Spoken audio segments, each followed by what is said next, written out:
Good afternoon, everyone, and welcome to our webinar, 5 Ways to Improve the IT Service Desk for a Better End-User Experience, a presentation by SunView Software.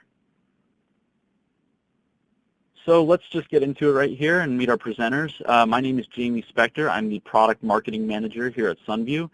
Today our main event speaker is Stephen Mann, the Principal Analyst and Content Director for ITSM.tools, a premier source for industry-related content analysis, advisory, and consultancy for IT service management.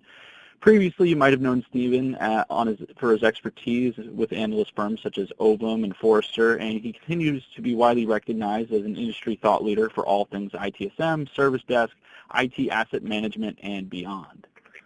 So let's get into some quick housekeeping here. This webinar will be available shortly after its conclusion.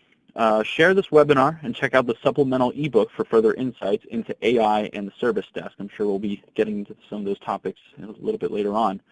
And if you have any questions regarding anything that is covered in this webinar, you can use BrightTalk's Ask a Question button located at the top of your screen module to submit any questions to the webinar panel, and we will be handling those in a Q&A concluding the presentation.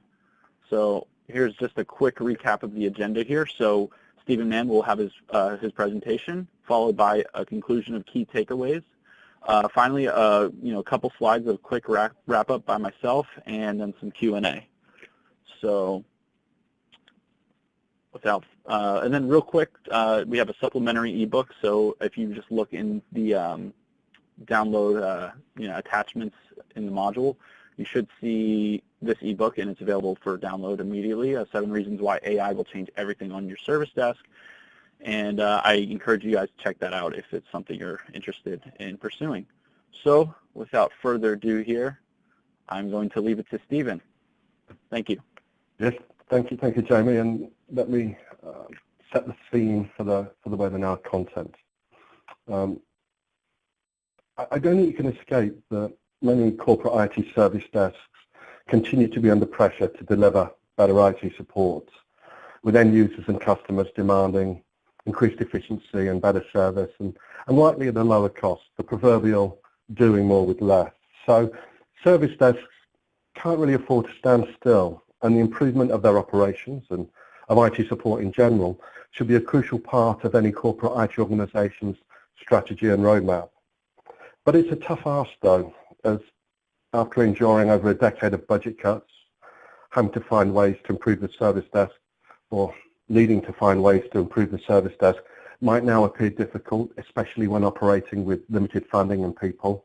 And as per my slide, it might feel like trying to drive a moped through shin-high or knee-high water, and with a pillion passenger to boot. So thankfully though, customer engagement and support advancements, including improved support technologies, can provide an easier route to both tangible service desk efficiencies and also customer-facing improvements.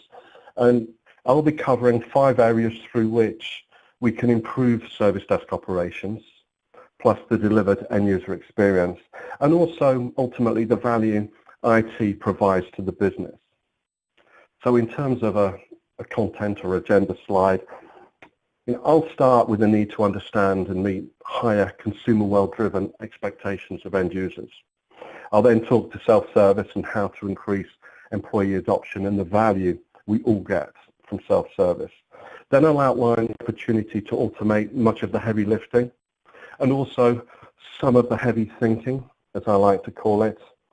Then I'll talk to offering knowledge management capabilities that actually work, and this is for both end users and service desk agents.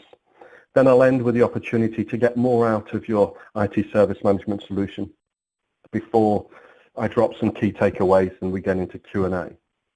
So I think it's important to start with a thing that we termed the consumerization of IT back in 2005, which seems a long time ago now.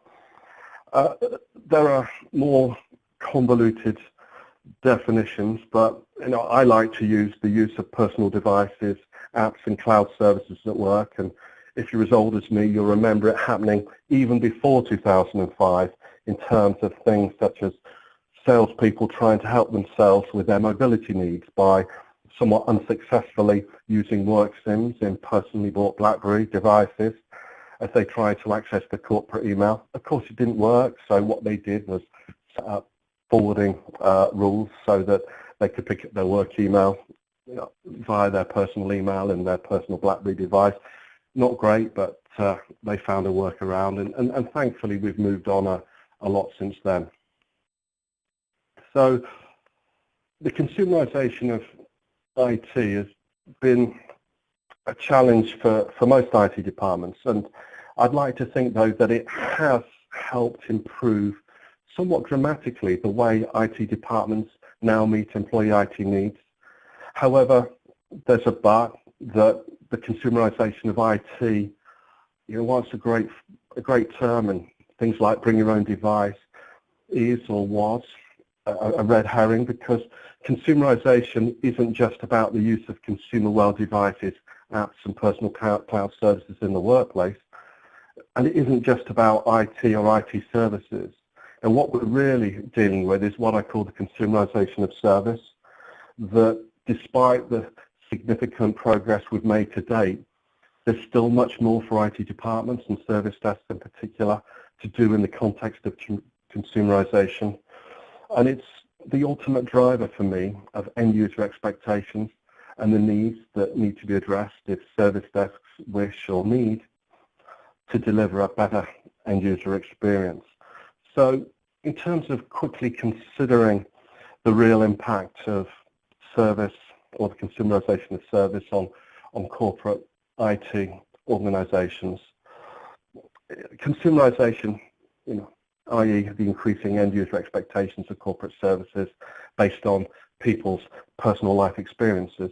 It also affects the service delivery and support envelope that's wrapped around IT services. For example, the ease of access to and communication with IT, or for that matter, any other corporate service provider such as HR, whether it be for issues, changes, or service requests. It's pretty similar across the board. And it also improves the quality of the offered channels in light of consumer world equivalents. We probably don't phone as many of our, let's call them suppliers, in our personal lives as we might do at work. More than happy to use chat or self-service or even social media. And then there's also the level of support, customer service, and the overall service experience with end users, which is you and I as well, wanting corporate service providers such as IT to match our now expected consumer world experiences.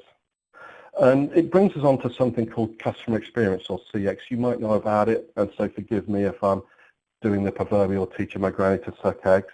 It plays a key role here, and IT departments will definitely hear and see a lot more about CX in 2017 and beyond. That, in terms of what it is, I've got two definitions here. I've got the simple definition of how customers perceive their interactions with your organization. There's many longer ones, such as the one on the slide from the Gartner glossary, and hopefully you've read it while I've been talking or waffling on. And the important thing to understand is that CX is now a key differentiator in the business to consumer, that's B2C, and business to business, B2B worlds. And it's used as a way of winning and retaining customers. Now, you might think that that doesn't really impact us, and we might have somewhat of a monopoly on IT support. It's not the case, but we can run with that. But the important thing is that thanks to consumerization, it's also finding its way into the IT department, because people are demanding a better service and services and a better customer experience, no matter where they're receiving their service or support or customer service from. And so it's coming into IT departments from the end user push. We demand this, but it's also coming in as well by IT staff pull, that savvy IT professionals are understanding that this is happening and we need to do something about it. And there are many stats showing the growing interest and focus on customer experience in the workplace, and this one is from the Service Desk Institute, or the SDI in the UK, that asked its members, slightly old stat, during 2016, which of the following do you expect to see? And as you can see, top of the shop there is a greater focus on customer experience. And from what I can see, whenever customer experience is now offered as a survey answer option, people are selecting it. And you could argue, of course, that as with most surveys, it might be the right answer, or it might merely be what people think is the right answer. So it's always worth reflecting on survey results such as this with that sort of mentality. But I think it's definitely something that we can't choose to ignore. That in many ways, these early slides about consumerization and customer experience are teeing us up for the rest of the presentation and how we look to deliver a better end user experience. And at the outset, I suggested or said that IT departments have already upped their game, that we do better in terms of meeting end user expectations. But I think we've only come so far in addressing the impact of consumerization. And as a knock-on, the same is also true for customer experience. And importantly for me, responding to the demands of consumerization definitely requires so much more than the implementation, as we did, of a corporate BYOD policy, or the implementation of a pretty IT self-service front end. That instead, meeting consumer world-driven end user expectations requires a focus on a spectrum of areas that thankfully I'm covering today, which offer ways in which to deliver a better user experience. And I'm going to quickly rattle through these 5. You've probably already had any in terms of reading through them. The first is actually understanding what consumerization and customer experience are, that it's more than consumerization of IT, and that customer experience is different to customer satisfaction and user experience. For instance, and I get this a lot in life, unfortunately, you can receive great customer service, or people trying to deliver great customer service, but you can still have a really poor customer experience. And we also need to realize that just offering self-service technology or capabilities isn't enough, and I've got some great stats on this later on in the deck. And ultimately, it doesn't follow that just because end users are happy to use self-service in their personal lives, that the same will be true at work. That instead, self-service success requires a heavy investment in more than the technology. And as I said, I'll talk to this next. And also, automation can play a big part in terms of delivering better business outcomes. So for instance, with self-service, without the back-end automation of help and provisioning, you're probably only replacing the end-user email or telephone call. And whilst removing those calls might take some pressure off the service desk, unfortunately, the customer experience or the end-user experience might actually be worse, with the end-user likely to receive a slow response and resolution than if they're just called up. And again, I've got a good stat on this coming up. And also, knowledge management is something we've done for years, or tried to do for years, but we need to move it from knowledge management to knowledge exploitation. And it's not easy. I personally learned it the hard way. I ran a knowledge management technology project way back in 2001, and yes, I'm showing my age. And it can be difficult to get people to create knowledge articles from both a behavior and a time perspective, and then even harder to get both IT staff and end users want to use that knowledge, particularly if they can't see the benefit of self-help over other methods of achieving what they need to achieve. Sometimes, it's just easier to call. And then finally, getting most out of the existing IT service management tool. I added this one in because I don't think we talk about it enough. That many of us, we might be dissatisfied with our existing IT service management tool or solution, but we don't probably stop to reflect on the fact that we might not be getting as much out of it, as much out of our investment as we possibly could. And then in addition to this, there's also the opportunity to exploit new technologies and the capabilities they bring. So let me jump forward to self-service and how we can use it to deliver that better end user experience. And hopefully we can all agree that self-service and self-help do offer the potential to improve the lives of both end users and IT staff.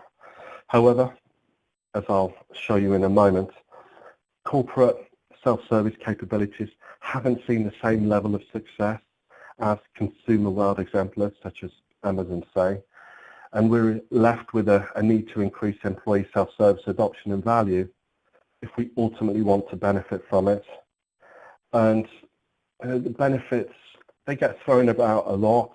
I've listed some on this slide, deliberately starting with cost savings and deliberately with an asterisk, and ending with customer experience. And I'll tell you why. It's because many of the early IT self-service initiatives were employed to save money, but probably ended up with a negative return on investment, or ROI, due to low employee usage.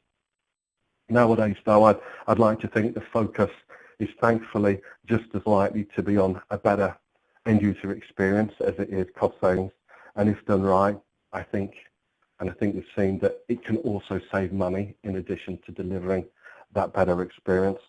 So the important point for me to make here is that these benefits are definitely there to be had, but, and it is a big but, which sounds rude in hindsight, it's not enough for organizations to just expect to reap them without some hard graft. And my next couple of slides will talk to why.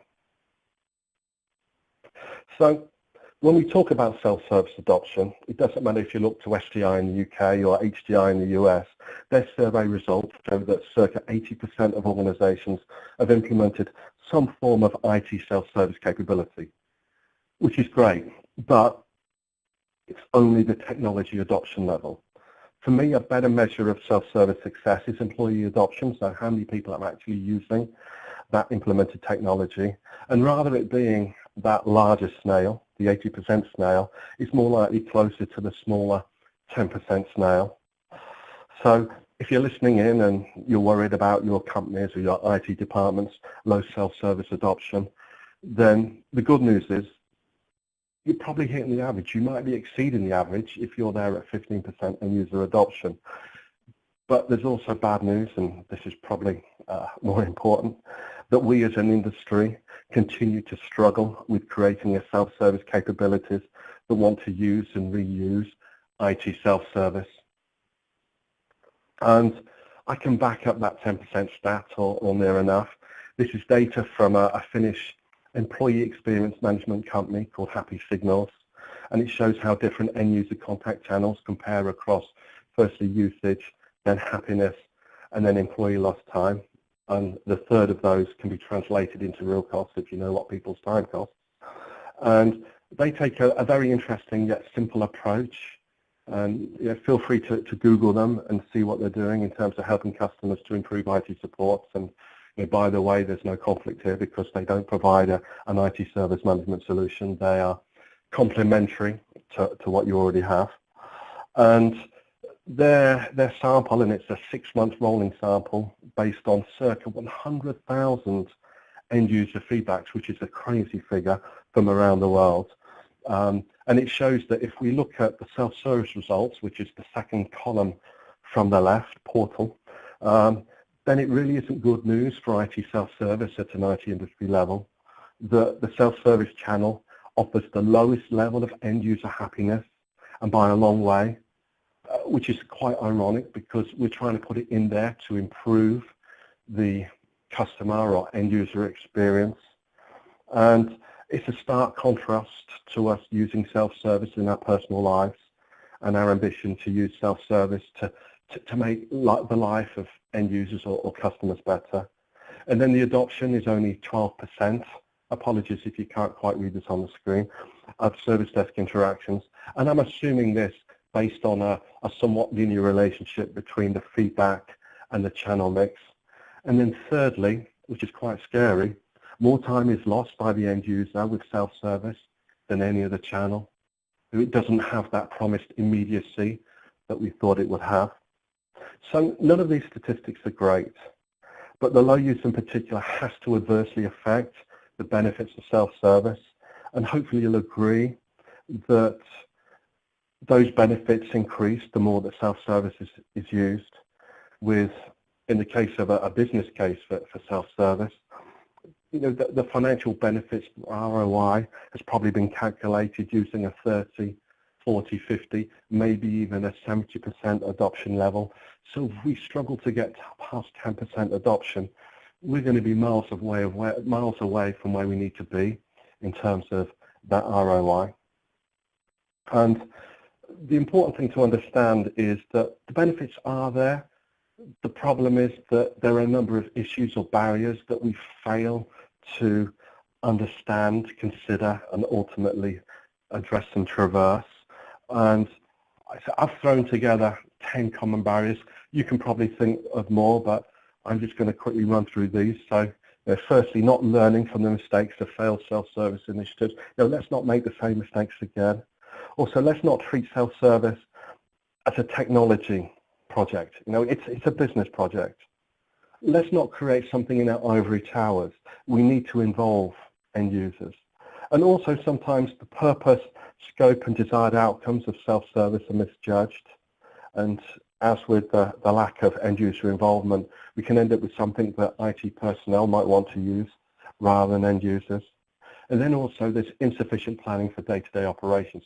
It's a similar issue to what happened with Service Catalog way back when that was in vogue.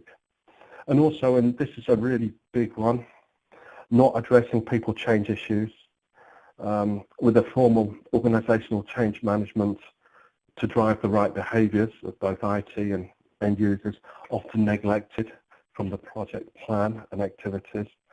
And then also self-service, as I've already mentioned, it can be viewed solely as a cost-saving replacement for telephone access. And we have to realize that for people to use self-service, it needs to be better and easier to use than the existing telephone and email channels, the two top channels that we tend to see.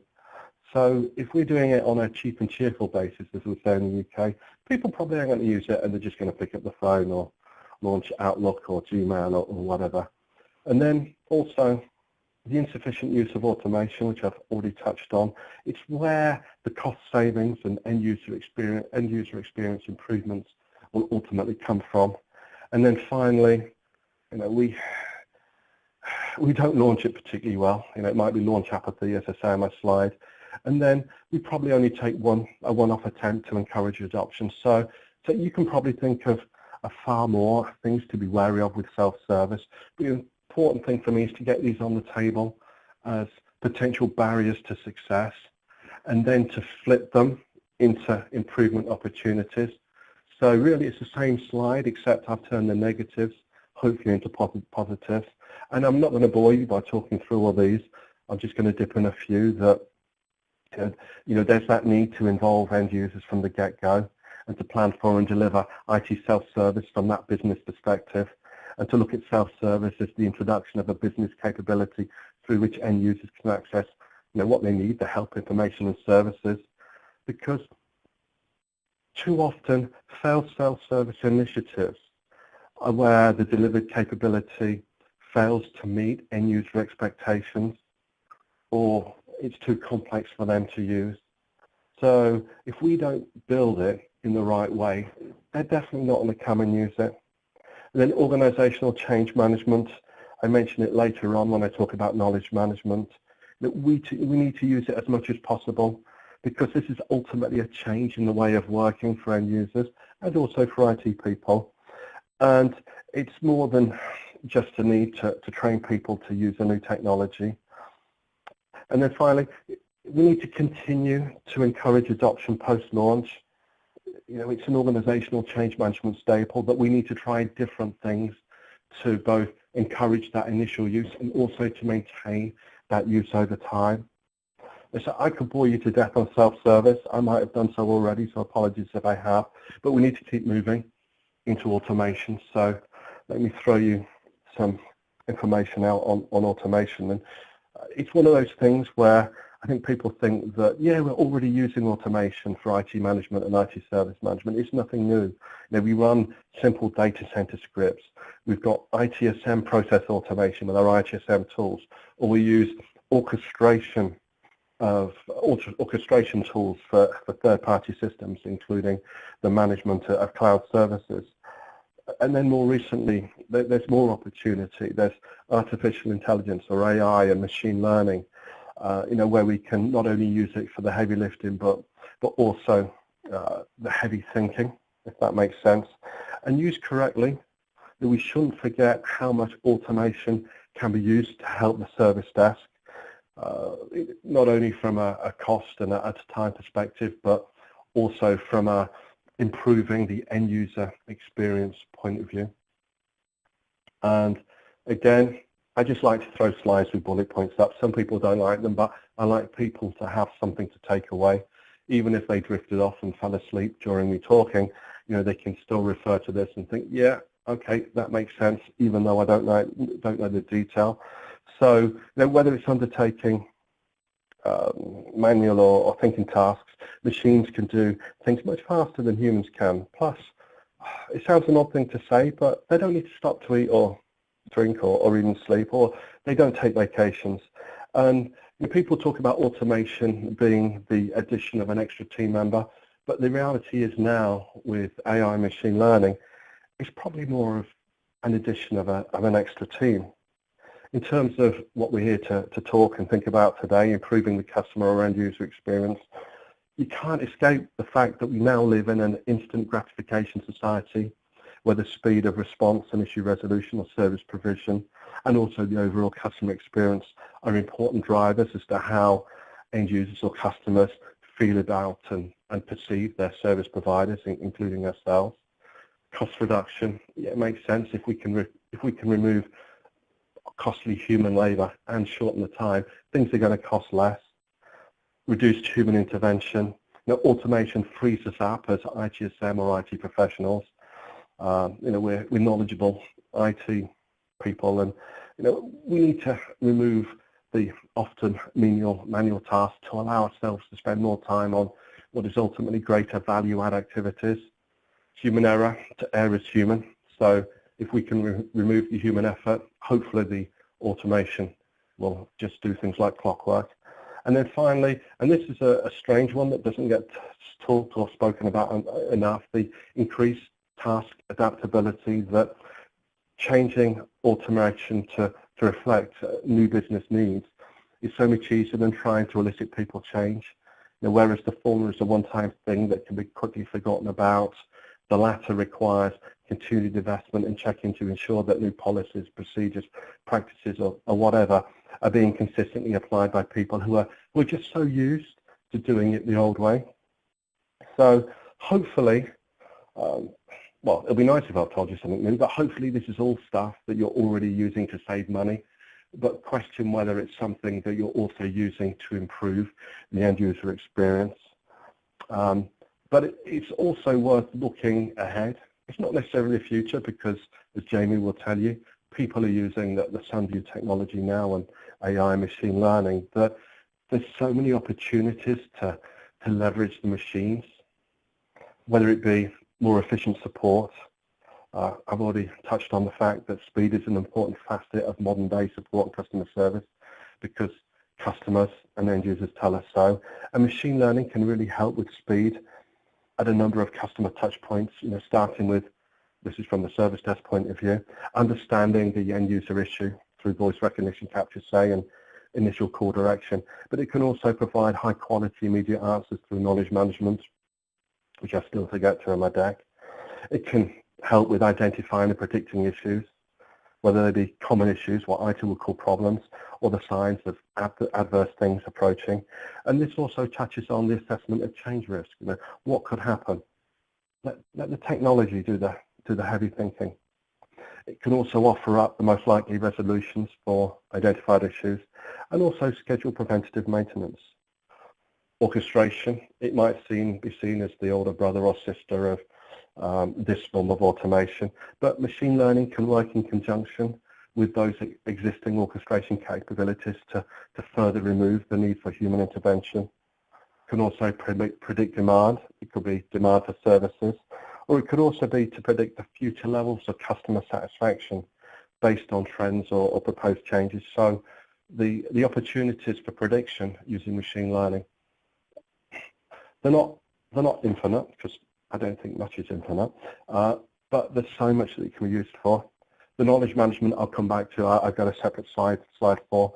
And then also continuous service improvement. We probably don't do enough of this. as perhaps we should. Yeah, it's the 5th book in ITIL, but it's the one we never get round to reading. It's the one that probably doesn't get enough time in the sun when it comes to the training so that we can pass exams. But as machine learning learns, why can't it apply what it learns to improving the tasks that it's designed to undertake? And as I've already said, it's easier to change the technology than it is to change people.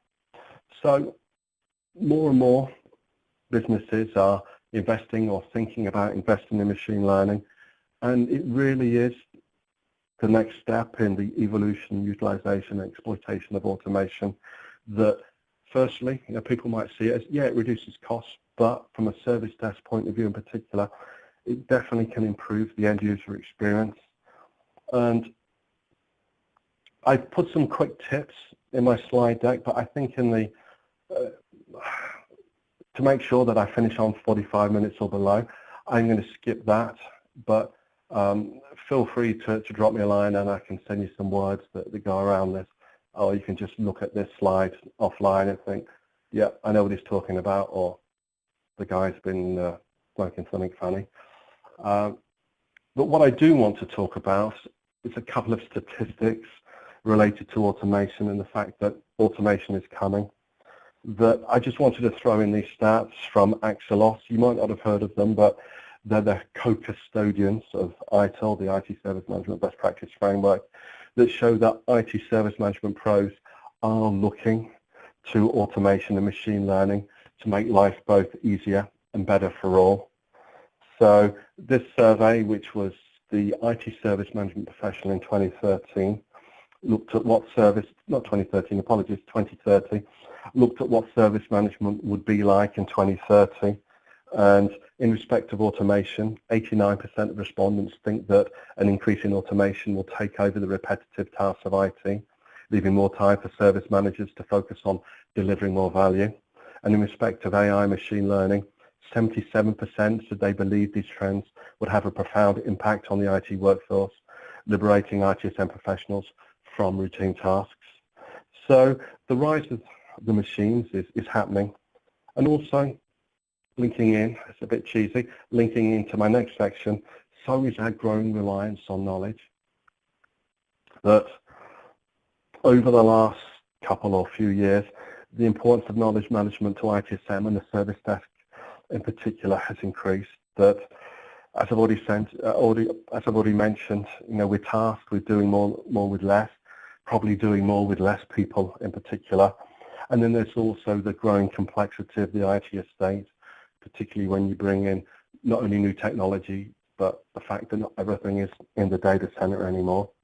And also, not even mentioned shadow IT yet, things are just so much more complicated, there's so much more to manage, there's more to control, there's more to improve. So knowledge management has a key role to play in allowing us to do our jobs. And then there's also now a need for effective knowledge management or knowledge exploitation within our IT self-service and self-help capabilities, with it not only directly helping end users as and when they need help, but it also provides what is probably the most effective self-service stickiness mechanism. That level of immediacy helps to get end users using and then reusing the self-service and self-help capability. And as with self-service, knowledge management done right will play a big part in delivering that better end user experience. But also, as with self-service, there's probably still many obstacles to traverse in making knowledge management work within your IT organization and in using it to deliver that better experience.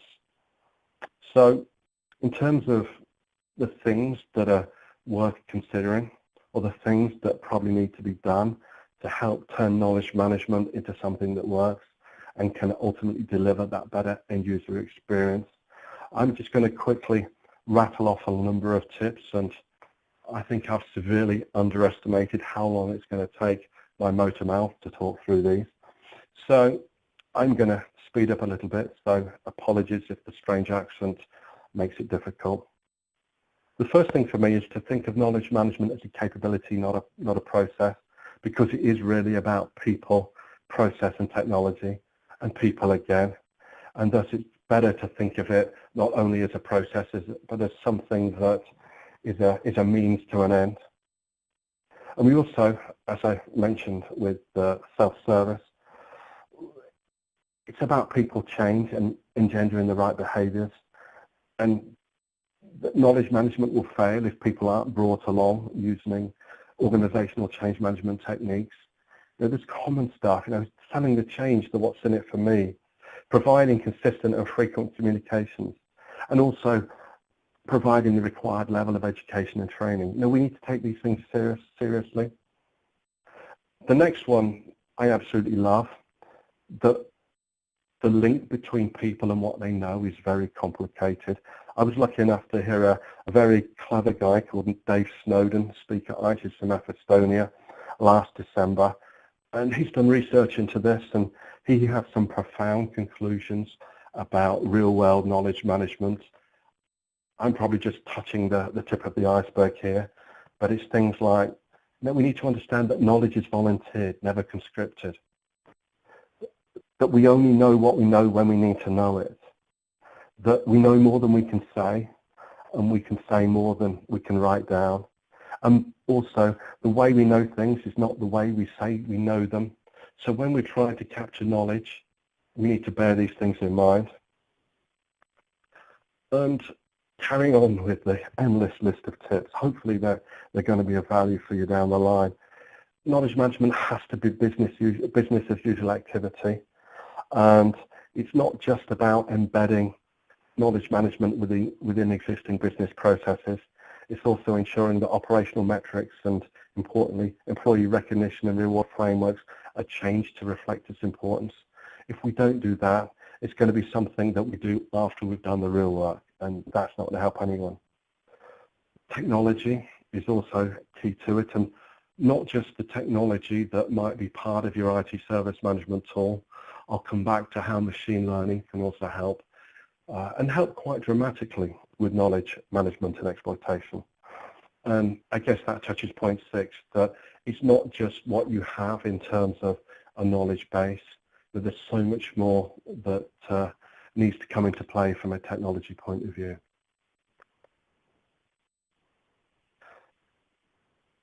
There's stuff out there that can help, whether it be not so popular in the UK, but in the US, for instance, employing a trusted knowledge management methodology such as knowledge-centered support can definitely help point you in the right direction, or using something called Level 0 Solvable.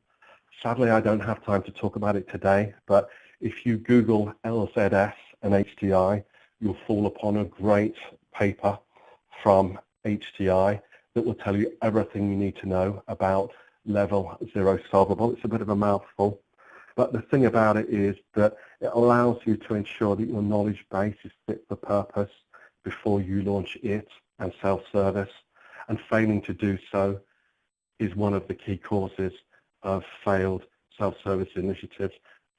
People can't self-help because the knowledge management capability isn't up to snuff. Similar to self-service, learn from your mistakes and also learn from the mistakes of others. Hopefully it goes without saying. And then finally, it's organizational change management. So all of the things that apply there apply to this, that it's introducing a new way of working. So a big bang approach is probably just the quickest route to a big failure. That, as per my second point, people need to think of how to alter people's behaviours and how best to do it. So start small. It's cliched, but it's important. Start small, learn from mistakes, communicate successes, and ultimately understand what's going to work best for your organisation. And in terms of using machine learning for knowledge management, whilst a lot of focus can be on the identification of issues or problems or other forms of predictive analytics, knowledge management is a great use case for machine learning, doing a lot of the heavy lifting and heavy thinking. Some of the more obvious things are improved search capabilities, so the results are based on what worked previously rather than keywords, or providing recommendations similar to what we already get with Amazon and Netflix in our personal lives. Or intelligent autoresponders, I think, are really clever. So people can do self-service and self-help without going to the self-service portal. They can fire an email, the technology fires back the top 3 answers or top 3 most appropriate answers. Ideally, one of those 3 works. The customer or end user replies, yeah, that worked, ticket closed. We haven't had to have someone involved. The technology has done all of the heavy lifting. And then finally, identifying and filling knowledge gaps. And this really is a high-value use case for machine learning. And that's using the technology to identify what's currently missing. So understanding from tickets and self-service use, what are we missing in terms of knowledge articles or answers or whatever you wish to call them, but also using the technology to identify, in the context of those gaps, solutions from the notes that have been put into tickets. And the important thing is the technology can hopefully do away with writing War and Peace and just come up with a bit that the end user is probably only going to be interested in. So all of this, from a knowledge management perspective, will ultimately help you to not only help yourself, but to deliver that better end user experience. And you'll be pleased to know, because I'm frantically trying to talk, and I think I managed to catch up with myself somewhat. I'm on the last lap, and I'll probably finish in 40 minutes rather than 45 minutes, which is going to be great. Only got 5 slides to go, so that's the good news. It could be bad news if I'm actually talking some sense. So, as I mentioned earlier, getting more out of your ITSM tool or investing in a new one if that needs to be the desired solution, it's tricky and potentially a touchy subject to bring up because we're often too busy or overworked to look beyond what we're currently doing, the tasks in hand, to see new and greater opportunities to use what we already have, what we've already invested in to improve both efficiency and that end user experience. And one of the questions we don't see asked often enough, and so it's good to find a great stat, is how much of the IT service management tool or solution are customers currently using. And this is a statistic from the 2015, so apologies for the date. The new version of this report is out this year. They do it every other year. The SDI Service Desk Benchmarking Report identified that 56% of survey respondents think that they're using less than half of the capabilities of their service desk or service desk tool or IT service management tool. So as with statistics, we take them with a pinch of salt because there could be a number of things coming into play here. But hopefully we know that in general, we could actually do more. Although I do appreciate that sometimes we don't always need to do more. But just hopefully work with me here, or at least stick with me, that there will be companies that could do more, potentially a lot more, with their service desk or IT service management tool. And for me, it's interesting to consider why these companies are where they are before we start to think about what they could do more in terms of doing more with their tool. And again, you can probably think of far more things than I've got on my list, but these were the variety of causes that I came up with in creating the presentation. RFP overkill, it's a major bugbear and soapbox item for me. It's where the procured tool far exceeds the real needs. You know, the sort of RFP where you borrow someone else's existing RFP, then you add more to it because you've got additional requirements, and you end up with the mother of all ITSM tool requirements. And unfortunately, it's almost a case of it being a best to ask for everything. So it's best to ask for everything possible, just in case you might need it at some point, which unfortunately you never do, and you ultimately end up with things that you're paying for that you probably don't need, and the things that you do need, it might be overly complicated or suboptimal compared to another tool, but that's a completely different webinar. Also, I can't mention this enough. It could be due to a lack of organizational change management effort or activity. where the investment in people change doesn't match the investment in the new technology or even in new processes. And then ultimately, the process in particular struggle to take hold. Or it could be something that I term post-technology project inertia, which is where there were grand plans for phases 2 and 3 of the ITSM tool, or just ITSM improvement project or initiative.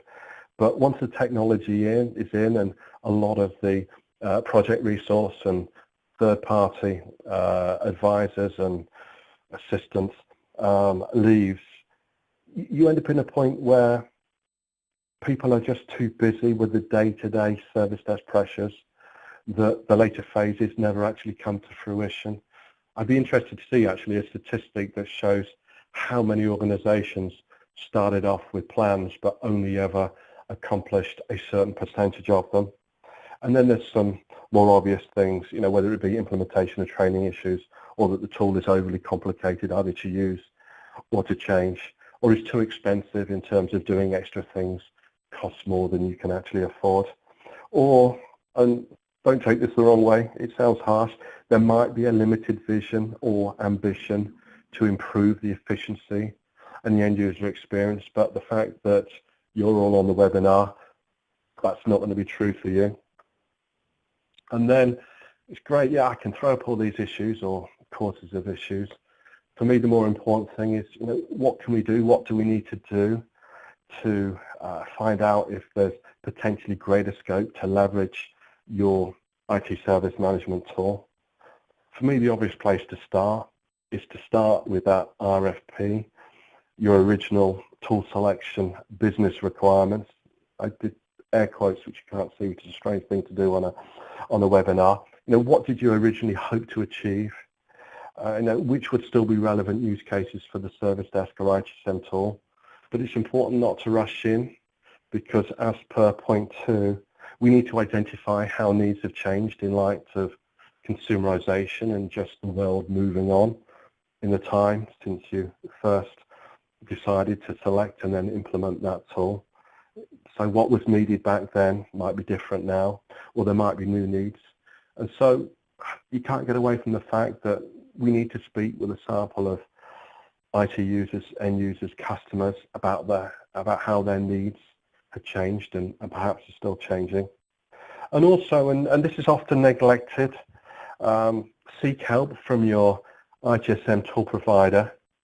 There's a wealth of knowledge, skills and experience that is sometimes trapped within the tool provider because people just don't ask enough questions, whether it be as part of the RFP process, whether it be at events such as HDI where we were last week and the Expo, or whether it be just doing things like undertaking a tool use audit or a benchmarking exercise, because ultimately it's in the tool provider's best interest to help you understand how to get more out of what is ultimately an investment in your and their IT service management tool.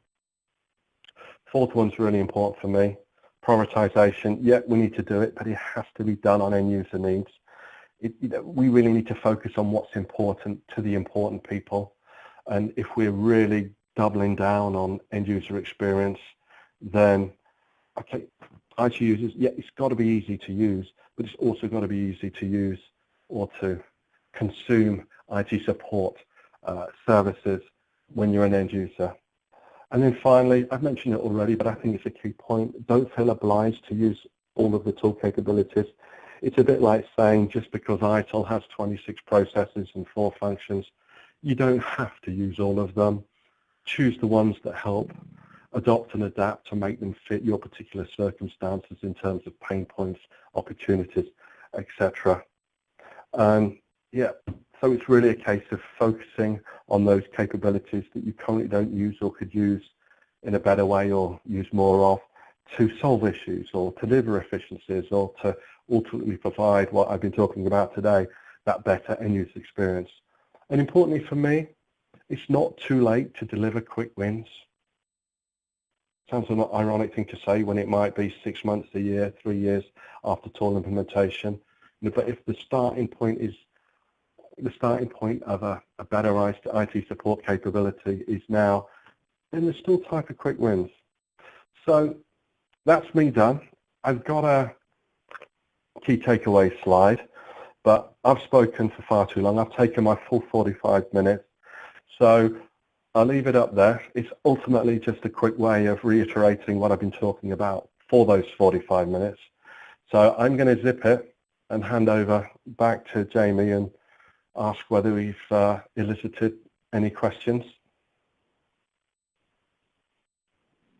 Excellent. Thank you, Stephen. That was very informative. I think we covered a lot of ground there. So appreciate you taking the time to do this here.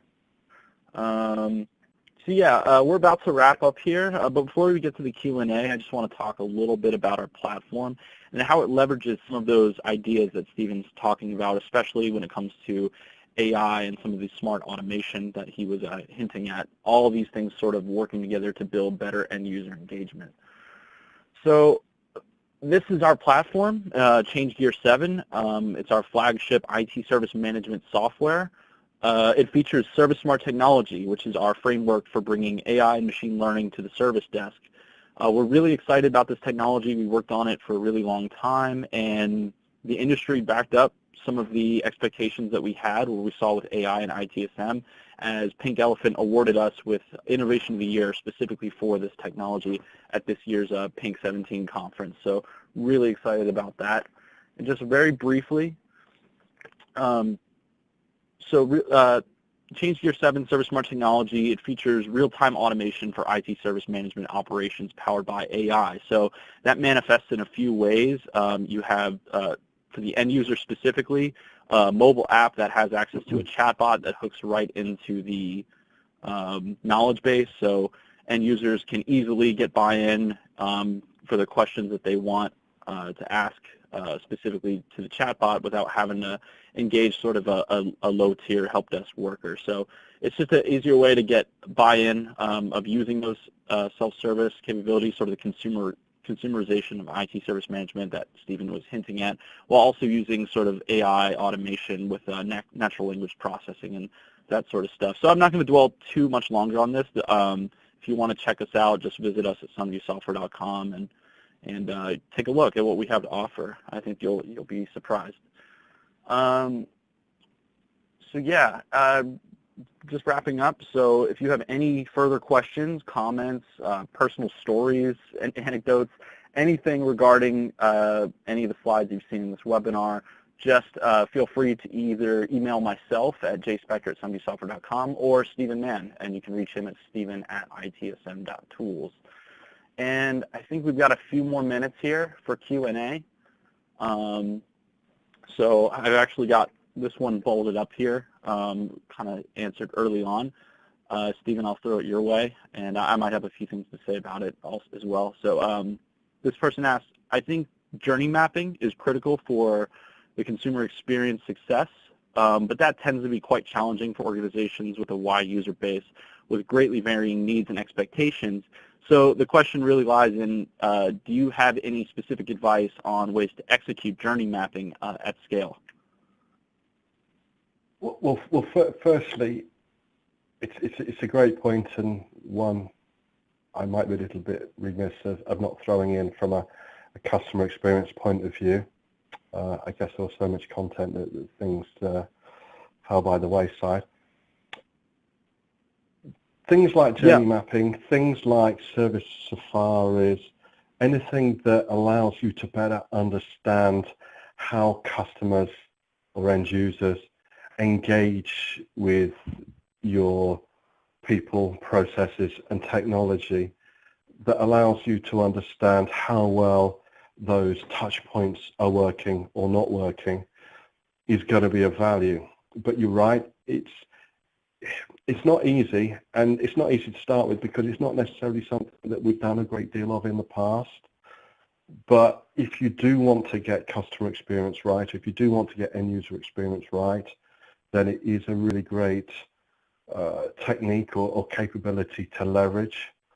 And in terms of probably the best piece of advice I could give in using or executing journey mapping is to not try to do things alone, that yes, you might be able to read 101 things in a book or on the internet in blogs and other places, but I'd seek out a journey mapping professional, hopefully by recommendation from an industry peer if possible, to get someone who can help you shortcut the process, because to me it's one of those things that a bit like doing configuration management, which is quite ironic, that it can be so difficult that you get to a point where the motivation and the ambition isn't enough to keep going. So if you can get someone to help you get to a point of doing it, to handhold you even as you start to do it before setting you free to do it yourself, I think you've got a far better chance of A, getting it right, B, doing it more quickly, and C, continuing to the point where it's ultimately going to make a big difference to how you change things to deliver that better end user experience. Yeah, I think those are definitely some good points. I'd just like to add real quick because ironically we've been looking into some of this stuff just for internal, both marketing purposes and for some of the stuff that we've been doing with the self-service portal as we've been iterating on our ChangeGear platform. But I mean, during some of the research, just looking to analysts like a Forrester or whatever, they sort of really get into just making sure that you're using the right best practices. There are a few, very well laid out approaches you can take, but choosing the right one, it can be like Stephen said, it can be very personalized depending on how your organization and business model is set up for whatever you're trying to accomplish, whether it's onboarding or just reaching your customers and what they think. So really take stock of your essential skills and make sure that you have the right resources before choosing the best practices that really makes sense for you. All right, I think we'll move on to this next one here. Okay, I've got another question.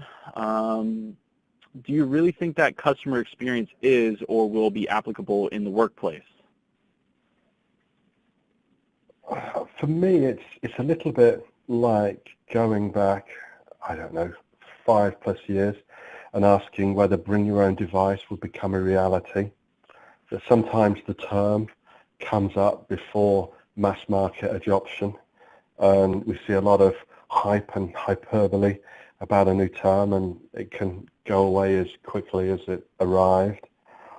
But as per bring your own device, it became a reality, and companies decided that it also provides Apple and Android phones or Macs, not just Blackberries. Well, it killed Blackberries, and PCs. So to me, it's a similar sort of thing. It's about consumer world expectations coming in, and our consumer world expectations are now so highly influenced by, in the main, business to consumer companies trying to bend over backwards to make it a great thing to buy products and services from them and to then buy more. And it pays us probably nearly as much as it pays them. And it also reminds me of when I first moved into the IT service management space, which was 2002, and a colleague of mine was turning down internet account requests within the organization we worked for willy-nilly. And I said, we really need to be ready one day, because the CEO will just wake up and decide that he wants everyone to have access to the internet. A, because it's a nice thing to do, and they might not have it at home yet, and B, because it's going to help them with their job. And within a year, he did that. But thankfully, we'd started to think about it, because we didn't just have 25,000 PC users, we had 120,000 employees. So 95,000 of them didn't have a corporate PC. So for me, it's great to think about what can happen. Okay, we can put some form of probability as to whether it will happen or not. But I think this is one of those high probability things that even if we don't do anything in 2017, we should be planning on doing something in 2018. Well, the short answer is yes. Sorry, yeah, I go on a bit, yeah.